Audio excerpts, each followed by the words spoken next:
Hey, in this video we're reviewing the brand new Apple Watch Ultra 2 in black. In this video we're going to be looking at this new colour. We're going to see if it's any good, does it scratch easy, and if it's your first Apple Watch Ultra, is it worth getting instead of the Apple Watch Ultra 1, and is it worth getting instead of an Apple Watch series, say 7 to 10? We'll find out in this video.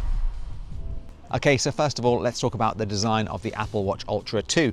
Now, to be honest, there's not really a lot to talk about here. If you've seen the Apple Watch Ultra 1, it's pretty similar. Of course, you've got this new black color, and it's almost like a really dark gray rather than a black, but it pairs really well with the black Milanese strap from Buckle & Band. So you get a gloss black top, you get the matte center, and then you get a slightly gloss black finish on the strap. So that looks really nice. Now, on this side, we have the orange action button, which I do think stands out really nicely with the black Apple Watch. I've got a thing for black and orange color schemes, so that looks great. Now on the side here, you also have the crown, which also has the orange ring in it, and you have the button there, which is just in black as well.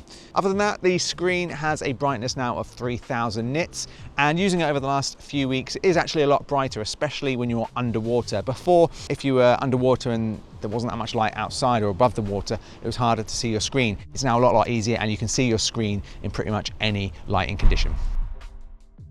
Now, a few people have asked me, what is the difference between the Apple Watch Ultra 1 and 2? What do you actually get if you upgrade to the 2? Well, the first things first, if you want the black color, you can only get this with the Apple Watch Ultra 2. So it's a non-starter. If you want to get the Series 1 or you're thinking of saving some money and you want the black, you can't. Now, other than that, the other upgrades are the S9 chip. This means the watch is going to perform much faster. It enables on-device Siri commands. So if you want to start a workout and you don't have internet connection, you can do that with the new Apple Watch Ultra 2.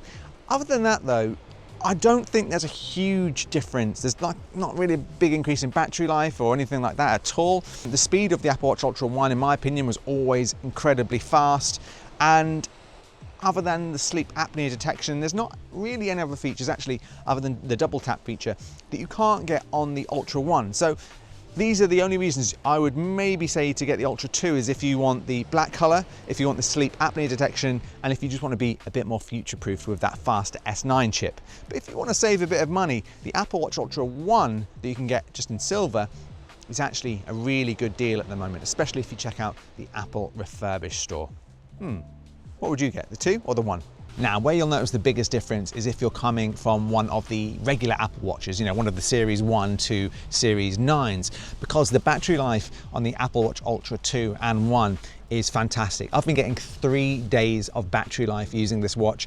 Most days when I've been to the gym in the morning, I've been to work all day, and I get home, if I put this on the charger at 10 p.m, I've got about 70% of battery left, which is so good. And you could probably get more than that if you're using the low power mode on the Apple Watch Ultra. So it's handy if you're going away for a few days at the weekend and you don't want to take your charger with you. This could be the watch to get. Next is the ruggedness of this watch. It's a lot stronger than the normal Apple Watch Series 1 to 10s. The glass is stronger, the case is stronger and a bit bulkier, which I quite like. I do like the thickness of this case. Okay, it's November the 2nd. It's pretty cold today, but I want to test out the Ultra 2 in the sea. Check out the depth sensor, even though I'm not going diving or anything today. I'm just going to go for a little bit of a swim, and we're going to check out the temperature gauge to see if it works in the sea and see how cold the sea is. Now, I'm in the UK, it's November the 2nd, it's freezing. Basically, if you haven't really been in the sea before, anything above like 18 degrees is like cold but okay. If you go abroad, it can be up to like 28 degrees, the water. I'm expecting this to be like 13-14 degrees, which is pretty cold, but you know, everyone's doing cold dips, so let's get in and do it. It's cold.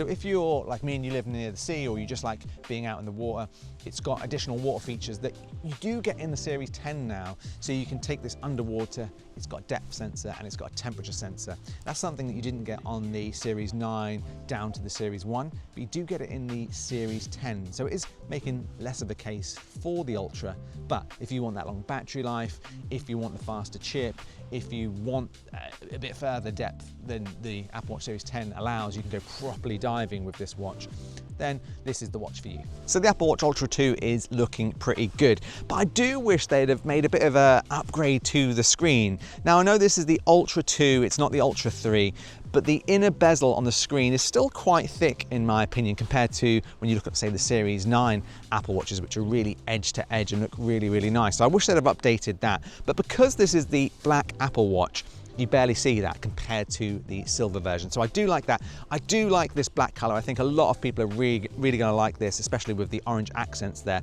The only thing I'm worried about is that it may scratch a lot easier. I've been to an Apple store and a couple of them did have scratches. Now, I've been using this for a couple of weeks. I've been in the sea, I've been using it for workouts, and I thought I had a scratch. I couldn't get it out when I rubbed it off, and then I've just noticed it's gone. So maybe it is a little bit more rugged than I first thought. Now, again, I pair it with the Buckle & Band Black Milanese strap, and I do think it looks really, really nice. Personally though, I think I am going to change it for the silver one. I do prefer just that natural silver look. I think when you pair it with a silver Milanese strap as well, it just goes with a few more outfits, especially if you're wanting to wear it for work or a night out.